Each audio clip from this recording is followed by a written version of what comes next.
بسم اللہ الرحمن الرحیم۔ شروع کرتا ہوں اللہ کے پاک نام سے جو بہت بڑا مہربان نہایت رحم والا۔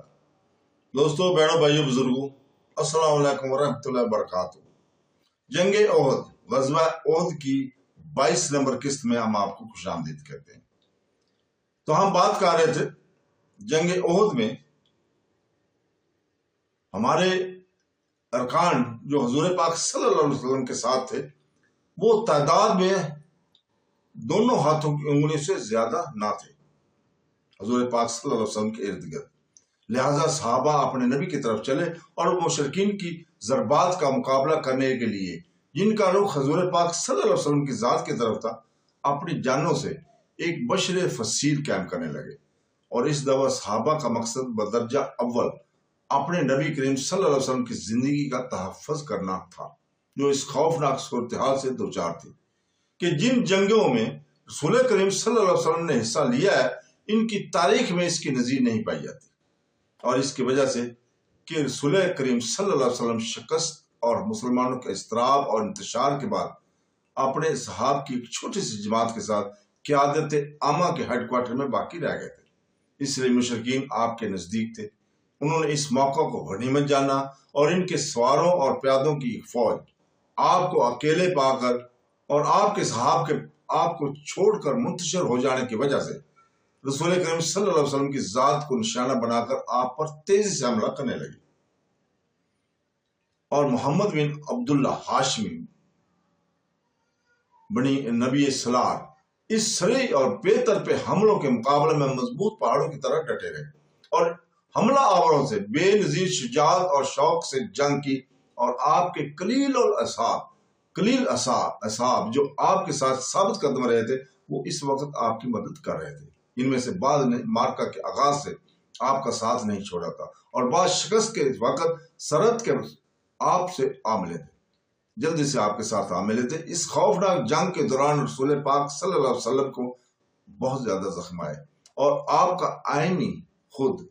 جو سر پہ ہوتا تھا، جو لوہے کا ہوتا ہے، جو آپ کے سر پر تھا، مشرکین کی ضربات کے نتیجے میں ٹوٹ پھوٹ گیا، اور اسی طرح آپ کے چہرہ مبارک پر متعدد زخم آئے تھے۔ اور مشرکین کے ایک سوار جس کا نام ابن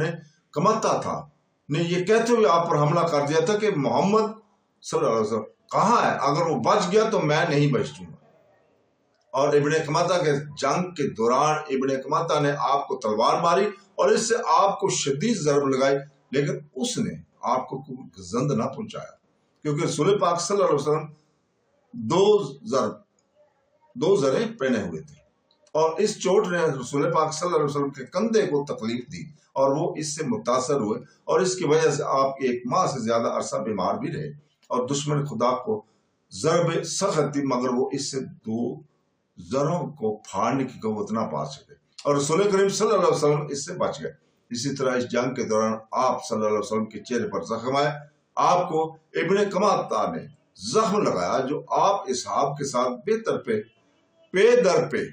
رسول پاک صلی اللہ علیہ وسلم پر حملہ کر رہا تھا۔ بس آپ کے خود کے 2 حلقے آپ کے دونوں رخساروں میں پوست ہو گئے تھے، اور اس کے بعد خون بہنے لگا، اور یہ اس ضرب کے نتیجے میں تھا جو ابن کمتا نے آپ کو لگائی تھی، اور وہ دشمن خدا مشرکین کے دلیر سواروں میں سے تھا۔ اسی طرح آپ کے چہرہ مبارک پر بھی بڑا زخم آیا، اور وفات تک اس کا نشان آپ کے چہرے پر باقی رہا، اور یہ زخم آپ کو گمسان کے رن کے دوران عبداللہ بن شہاب زہری، مشہور امام محمد بن شہاب زہری کے دادا کی ضرب کے نتیجے میں لگا۔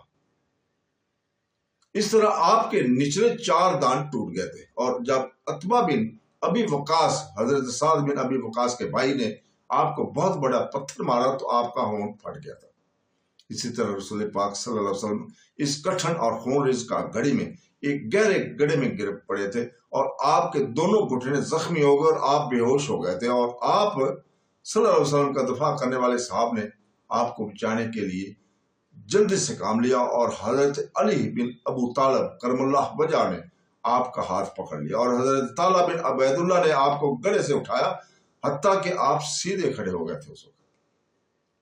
اور جب حضور پاک صلی اللہ علیہ وسلم زخمی ہو گئے اور آپ کے چہرہ مبارک پر بکثرت خون بہنے لگا تو آپ خون پہنچنے لگے اور کہنے لگے وہ لوگ کیسے فلاح پا سکتے ہیں جنہوں نے اپنے نبی کے چہرے کو زخمی کیا، حالانکہ وہ انہیں ان کے رب کی طرف دعوت دے رہا ہے۔ ان لوگوں پر اللہ کا شدید غضب ہوگا جنہوں نے اللہ کے رسول کے چہرے کو خون آلود کر دیا ہے۔ اللہ تعالیٰ نے اس بات کی وجہ سے آپ پر ایک آیت نازل کی تھی جس کا ترجمہ ہے کہ آپ کو کوئی اختیار حاصل نہیں، خواہ وہ انہیں معاف کرے یا عذاب دے، بلا شبہ وہ ظالم ہے۔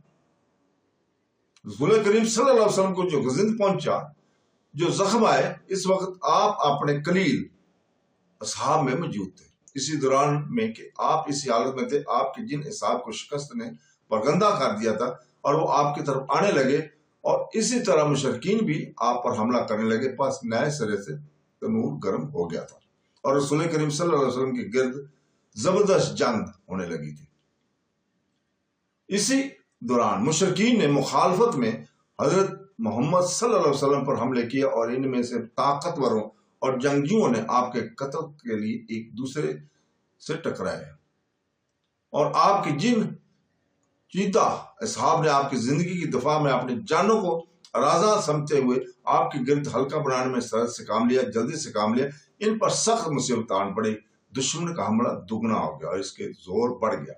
اور دشمن اپنی پوری قوت کے ساتھ ذات نبوی کو حملے کا مرکز بنا کر ٹوٹ پڑا۔ لیکن اس وقت بہت سے بہادر مسلمان اپنے سالار نبی کریم صلی اللہ علیہ وسلم کے گرد اکٹھے ہو چکے تھے، حالانکہ دشمن کو اس برقدار حملے میں جس کا نشانہ حضور پاک صلی اللہ علیہ وسلم تھے، نبی کریم کی ذات کے ہی لیے ان کے اوپر حملہ کیا ہوا تھا، تباہ کن برتری حاصل کی تھی۔ مسلمان اپنے نبی کا دفاع کرتے ہوئے اس حملے کے سامنے مضبوط پہاڑوں کی طرح کھڑے ہو گئے، ڈٹ گئے تھے، اور انہوں نے اس حملے کے سامنے اپنی جانوں کی ایک بشری فصیل کھڑی کر دی تھی، جسے انہوں نے اپنے محبوب نبی صلی اللہ علیہ وسلم کو ڈان بنا دیا، اور انہوں نے کسی مشرک کو آپ تک پہنچنے تک نہ دیا، اور جو زخم آپ کو اپنے اصحاب کی قلیل جماعت میں پہنچے تھے، ان کے بعد آپ کو کوئی تکلیف نہیں پہنچی، اور مشرکین کو اس جان بازی پر جس نے ان سے حضرت نبی کریم صلی اللہ علیہ وسلم کے قتل